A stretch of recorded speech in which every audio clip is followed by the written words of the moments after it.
Eropa Utara merupakan wilayah geografis bagian utara Eropa dari pantai selatan Laut Baltik, yaitu sekitar 54 derajat lintang utara. Meski perbatasannya tidak tetap dan memiliki berbagai versi. Eropa Utara merupakan sebutan pengelompokan bagi negara Nordik.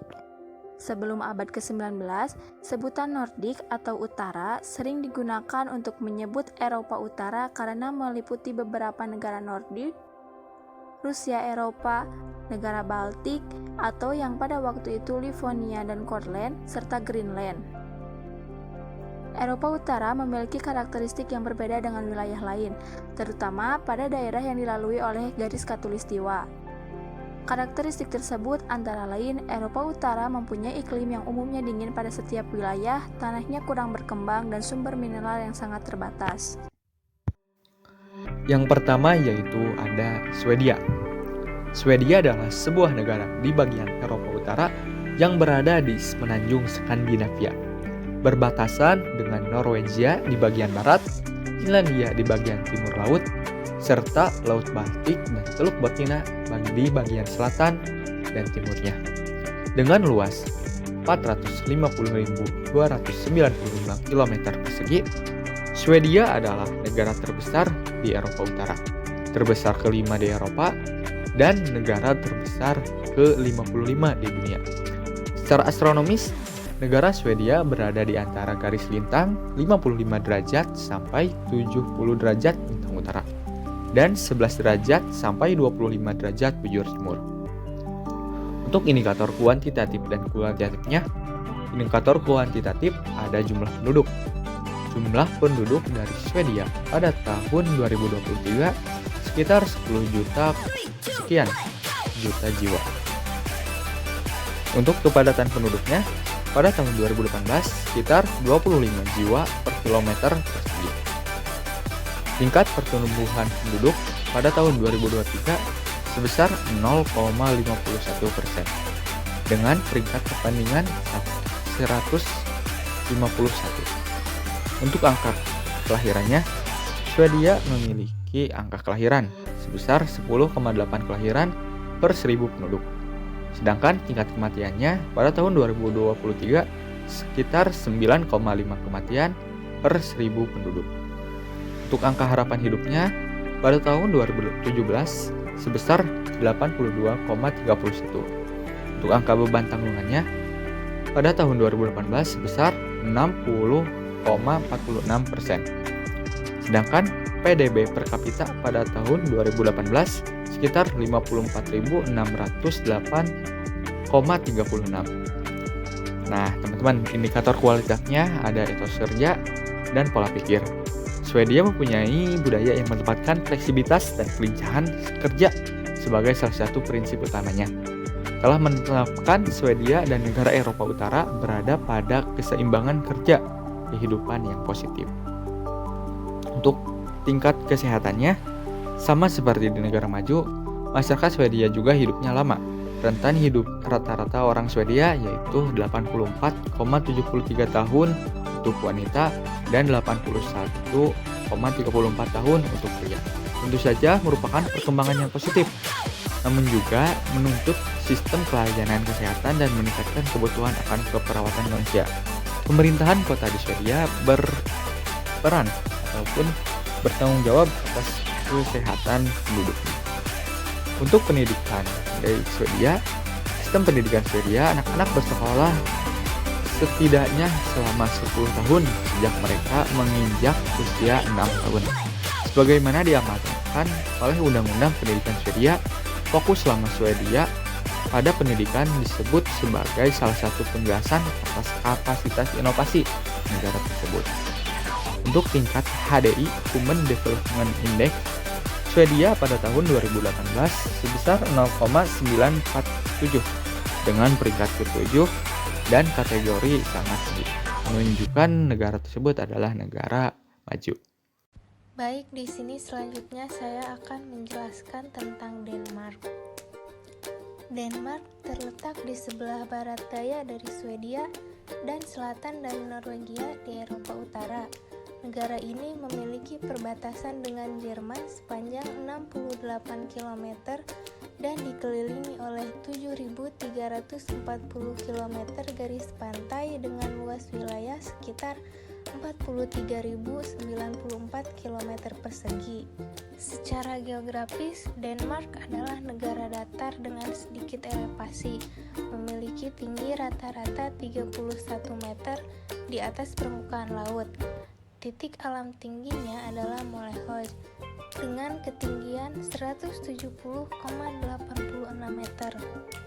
Nah, selanjutnya ada indikator kuantitatif Denmark. Yang pertama, jumlah penduduk.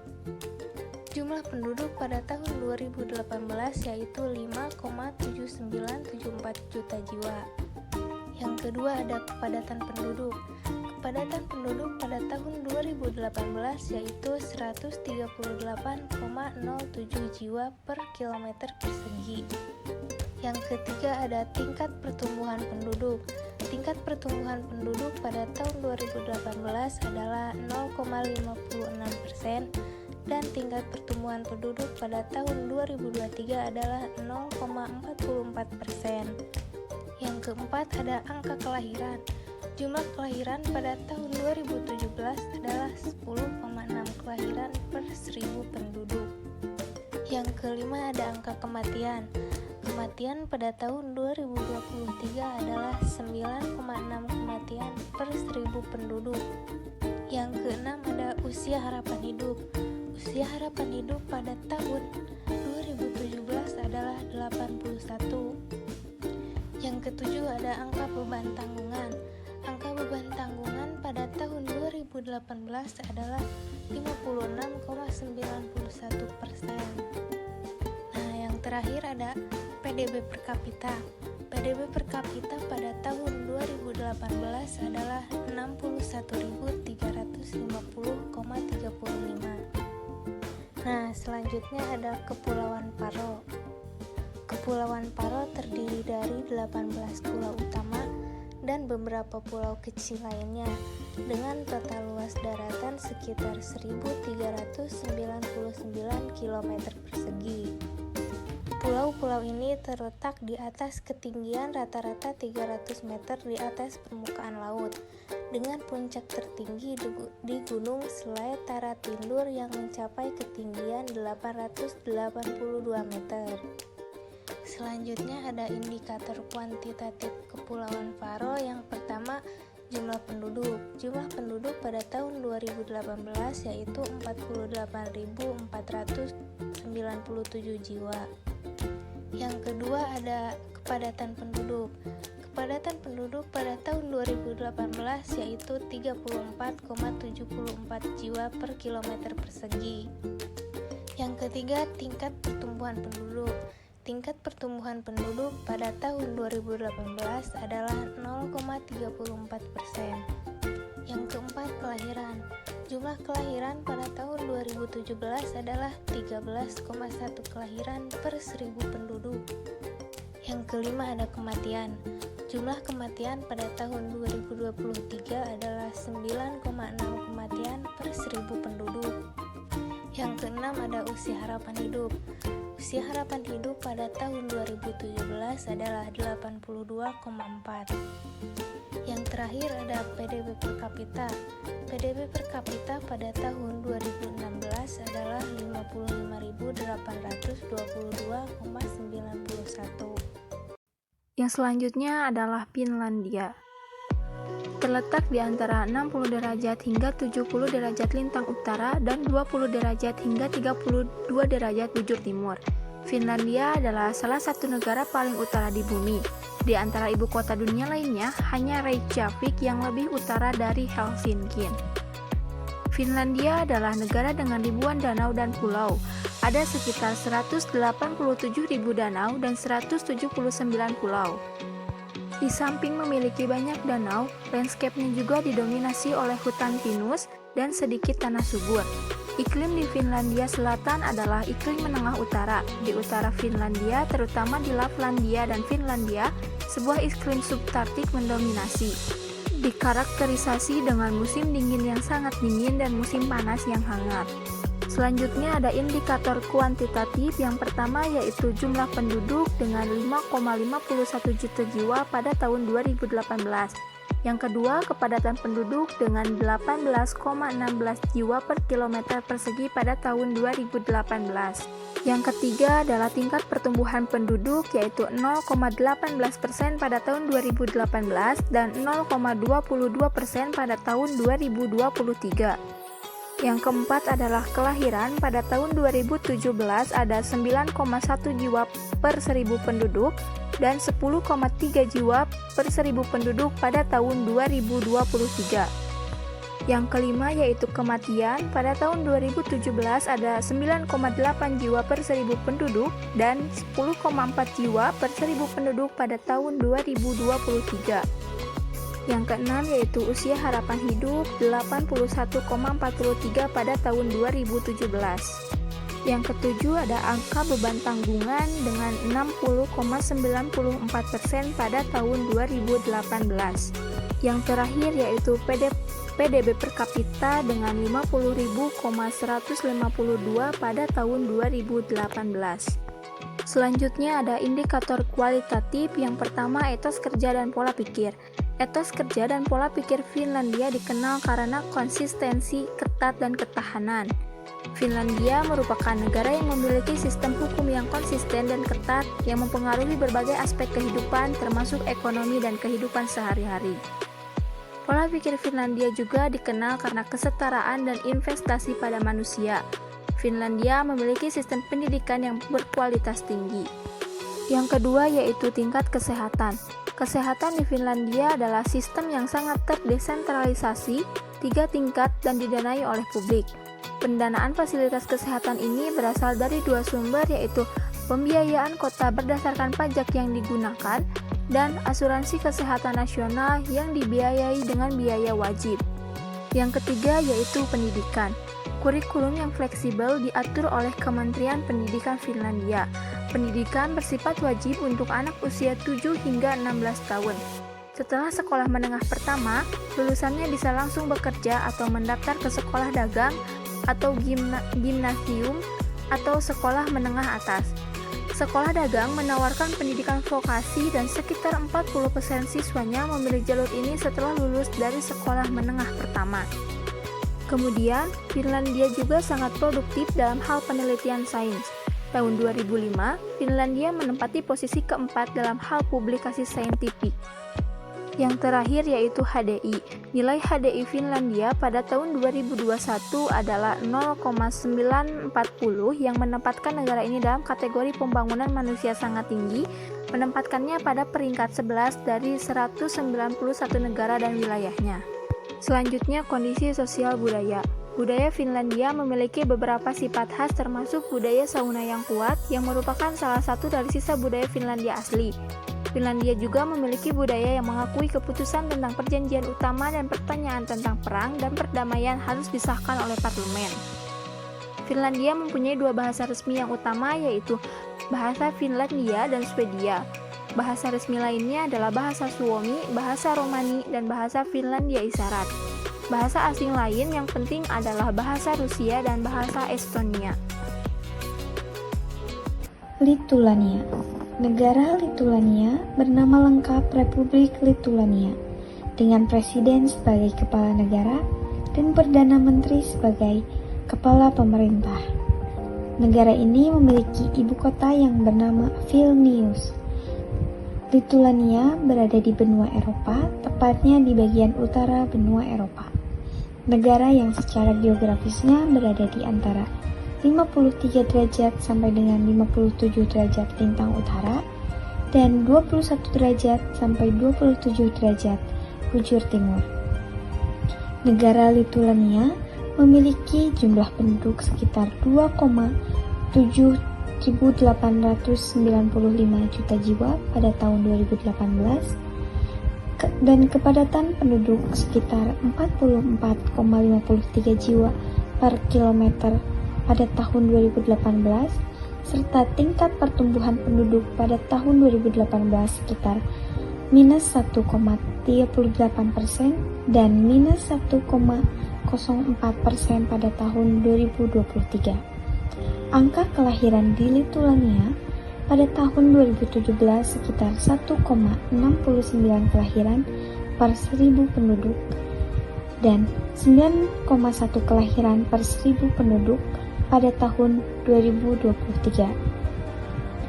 Angka kematian di Lituania sekitar 14,2 kematian per 1000 penduduk pada tahun 2017 dan 15,2 kematian per 1000 penduduk pada tahun 2023. Untuk usia harapan hidup sendiri, Lituania itu memiliki angka usia harapan hidup sekitar 74 pada tahun 2017, serta beban tanggungan pada tahun 2018 yaitu sekitar 52,88%. Selanjutnya itu PDB per kapita negara Lituania yaitu sekitar 19.153,41 pada tahun 2018. Harus kita ketahui bahwa negara Lituania ini merupakan kekuatan ekonomi terbesar di kawasan Baltik. Kemudian, masyarakat Lituania memiliki etos kerja dan pola pikir yang sangat tinggi, seperti kerja kerasnya, kemandiriannya, dan ketekunannya. Budaya ini menciptakan landasan bagi pola pikir rasional, keterbukaan terhadap inovasi, dan penekanan pada kualitas dalam semua aspek kehidupan. Kemudian, memiliki tingkat kesehatan dan pendidikan yang sangat tinggi. Hingga untuk HDI-nya sendiri, Lituania ini memiliki nilai HDI atau Human Development Index pada tahun 2021 adalah 0,875 yang menempatkan negara tersebut dalam kategori pembangunan manusia yang sangat tinggi, menempatkan pada peringkat 35 dari 191 negara.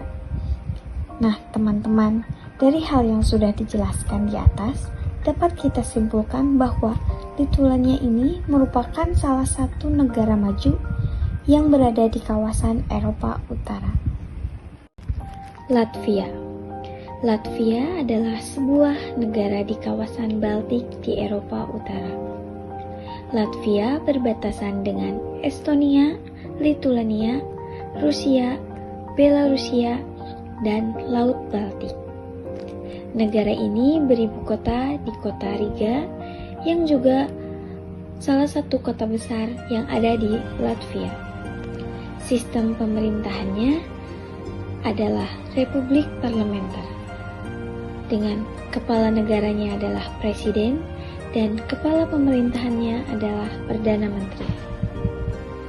Latvia memiliki jumlah penduduk sekitar 1,9265 juta jiwa pada tahun 2018 dan memiliki kepadatan penduduk sekitar 30,98 juta per kilometer persegi pada tahun 2018. Kemudian untuk tingkat pertumbuhan penduduknya minus 0,81% pada tahun 2018 dan minus 1,13% pada tahun 2023. Untuk angka kelahirannya di angka 1,74 kelahiran per 1000 penduduk pada tahun 2017 dan 8,5 kelahiran per 1000 penduduk pada tahun 2023.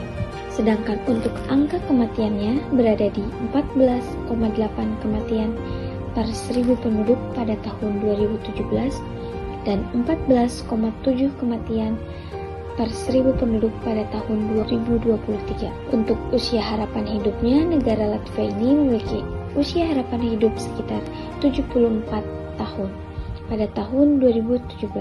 Kemudian untuk angka beban tanggungan berada di angka 56,35% pada tahun 2018 dan PDB per kapitanya ada pada angka 17.860,62 pada tahun 2017.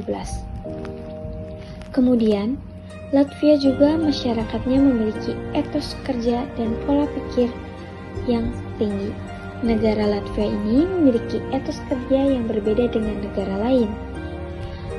Orang-orang Latvia dikenal dengan sikap diam dan jujur yang menjadi ciri khas dalam etos kerja.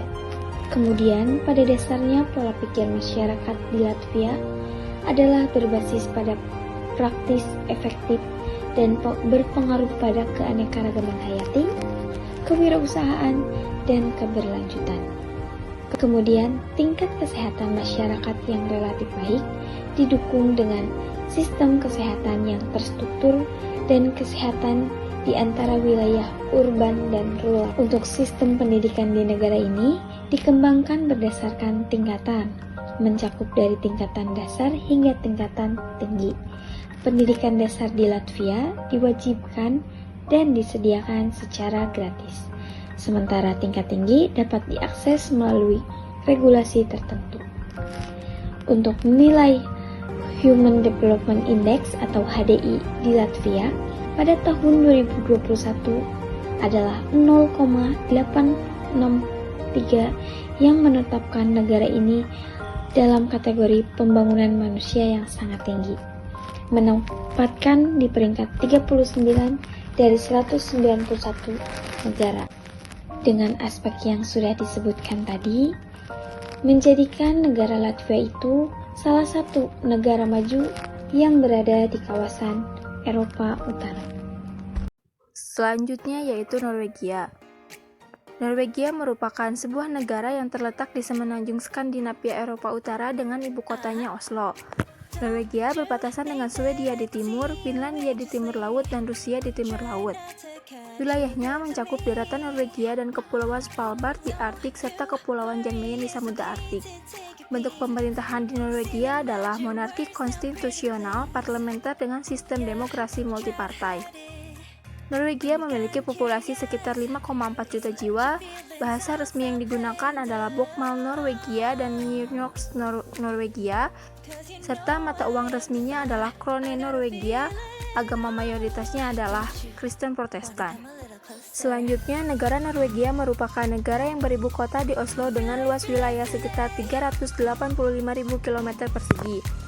Secara astronomis, Norwegia berada di antara garis lintang 50 derajat sampai dengan 81 derajat lintang utara dan garis bujur 4 derajat sampai dengan 32 derajat bujur timur. Secara geografis, sebagian besar wilayah Norwegia didominasi oleh pegunungan dan gletser. Dataran rendah hanya terdapat di beberapa wilayah saja. Kemudian, iklim di negara Norwegia ini termasuk kepada iklim temperat, di mana iklim ini banyak terdapat di daerah pesisir yang disebabkan oleh adanya pengaruh Gulf Stream. Selanjutnya yaitu indikator kuantitatif. Yang pertama, jumlah penduduk. Norwegia memiliki 5,31 juta jiwa pada tahun 2018. Yang kedua, kepadatan penduduk dengan 14,5 jiwa per kilometer persegi pada tahun 2018. Yang ketiga yaitu tingkat pertumbuhan penduduk. Norwegia memiliki 0,71%, tingkat pertumbuhan penduduk pada tahun 2018 dan 0,6% pada tahun 2023. Yang keempat, kelahiran. Pada tahun 2017, tingkat kelahiran di Norwegia yaitu 10,7 jiwa per 1000 penduduk dan 10,4 jiwa per 1000 penduduk pada tahun 2023. Yang kelima yaitu kematian. Pada tahun 2017 ada 7,7 jiwa per 1000 penduduk dan 8,2 jiwa per 1000 penduduk pada tahun 2023. Yang keenam, angka harapan hidup yaitu 82,51 pada tahun 2017. Yang ketujuh, angka beban tanggungan yaitu 52,9% pada tahun 2018. Yang terakhir adalah PDB per kapitanya yaitu 81,697.000 pada tahun 2018. Yang selanjutnya adalah indikator kualitatif. Yang pertama yaitu etos kerja dan pola pikir. Etos kerja masyarakat Norwegia dilandasi oleh semangat kerja keras dan disiplin yang tinggi. Mereka memandang pekerjaan sebagai suatu hal yang sangat penting dan harus dilakukan dengan sepenuh hati. Kemudian pola pikir masyarakat Norwegia juga diwarnai oleh semangat inovasi dan keterbukaan terhadap perubahan. Yang kedua yaitu tingkat kesehatan. Norwegia menawarkan perawatan kesehatan gratis untuk semua warga negaranya. Berdasarkan basis per kepala, pengeluaran Norwegia untuk perawatan kesehatan adalah yang tertinggi di dunia. Norwegia mencatat angka harapan hidup yang tinggi, yaitu sekitar 83 tahun untuk perempuan dan 79 tahun untuk laki-laki. Tingkat kematian bayi dan anak juga sangat rendah di negara ini. Yang ketiga yaitu pendidikan. Sekolah negeri di Norwegia tidak dipungut biaya, kemudian tidak ada seragam sekolah, kemudian semua siswa mendapat alat tulis gratis, serta buku paket dipinjamkan oleh sekolah. Juga, siswa berkebutuhan khusus tetap mendapatkan perlakuan adil dalam hal pendidikan. Ada fakta menarik nih dalam pendidikan di Norwegia. Yang pertama yaitu adanya budaya matpake, di mana budaya ini membawa bekal ke sekolah. Karena ada budaya ini, di Norwegia tidak tersedia kantin di sekolah.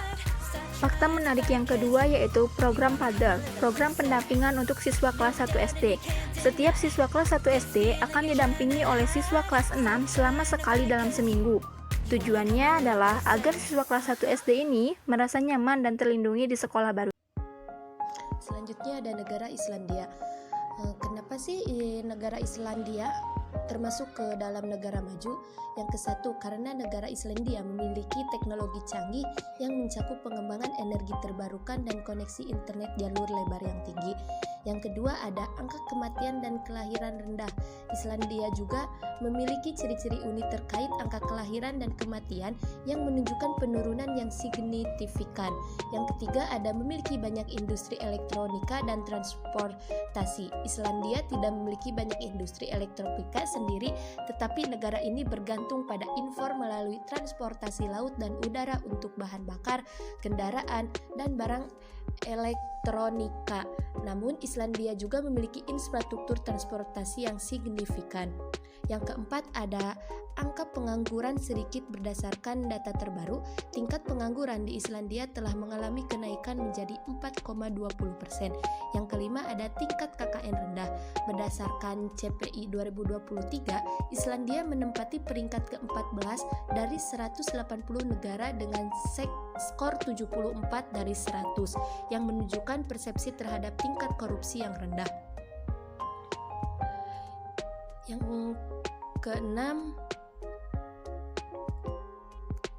Yang keenam ada intensitas mobilitas tinggi. Islandia memiliki urbanisasi yang cenderung tersebar dengan mayoritas populasi mengadopsi pola pikir yang cenderung menggunakan mobil pribadi. Yang ketujuh ada pendapatan penduduk tinggi. Sekitar 78% dari populasi usia kerja di Islandia memiliki pekerjaan dengan gaji angka yang jauh di atas rata-rata kerja dari sebesar 66%. Yang kedelapan ada sifat kemandirian yang tinggi. Yang kesembilan ada sifat kebangsaan yang tinggi. Negara Islandia memiliki sifat kebangsaan yang tinggi. Selanjutnya ada negara Estonia. Bendera negara Estonia memiliki 3 warna. Yang kesatu ada biru, yang kedua ada putih, dan yang ketiga ada hitam. Di mana negara Estonia memiliki indikator-indikator. Yang pertama ada indikator tingkat pertumbuhan penduduk.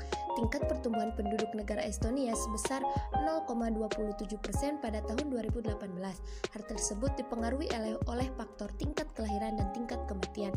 Yang kedua ada tingkat jumlah penduduk. Jumlah penduduk negara Estonia pada tahun 2018 sebesar 1.329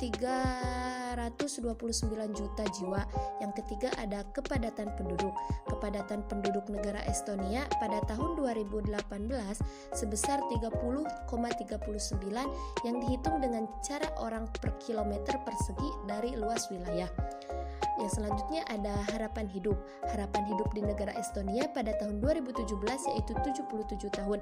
Hal tersebut sudah termasuk ke indikator negara maju. Yang selanjutnya ada tingkat kematian. Tingkat kematian negara Estonia sebesar 11,8 pada tahun 2017. Selanjutnya ada indikator tingkat kelahiran. Tingkat kelahiran negara Estonia sebesar 1,6 pada tahun 2017.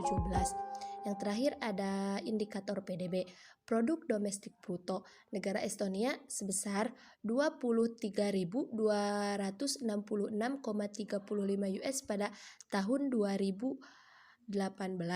Yang selanjutnya ada indikator kualitatif. Yang kesatu ada etos kerja dan pola pikir tinggi, di mana Estonia memiliki etos kerja yang kuat dan di mana produktivitas, efisiensi, dan inovasi yang sangat dihargai. Yang kedua ada inovatif dan teknologis, di mana Estonia adalah negara yang sangat maju dalam hal teknologi dan inovasi. Sekian dari negara Estonia.